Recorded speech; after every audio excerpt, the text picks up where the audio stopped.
Oui, alors donc vous aviez invité Evie et Elias pour 2 conférences finalement, et vous aviez mené les débats, vous aviez posé les questions sur la rencontre d'Evie et Elias, sur leur rencontre, sur leurs difficultés, sur la création de ce village, sur le projet éthique de ce village, parce que c'est ça le plus important. Et Evie, qui est francophone, répondait en français, et Elias a préféré parler et répondre en arabe. Et donc, vous aviez choisi un traducteur, Shaouki Kadiri, qui a très très bien traduit.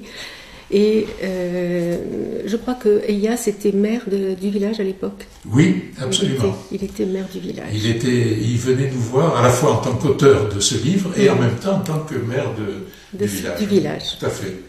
Alors bien sûr, je ne vais pas parler de ce qui s'est dit aux conférences, mais plutôt du débat qui a suivi, qui a été qui a eu un large impact auprès de la population vansoise. Et il y a eu quelques interventions peut-être un petit peu vives, un petit peu controversées, de personnes qui critiquaient en disant que c'était quand même un village, que c'était une idée utopique et que c'était très isolé dans la société israélienne. Mais en général, les personnes ont été très très intéressées. À ces questions un petit peu critiques, Elias a parlé beaucoup de l'école de la paix, qui est un petit peu le centre de ce village, qui est visité par des milliers de personnes qui viennent du monde entier.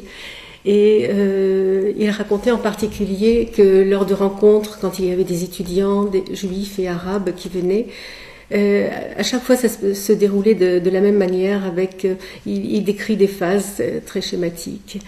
On peut les décrire ici.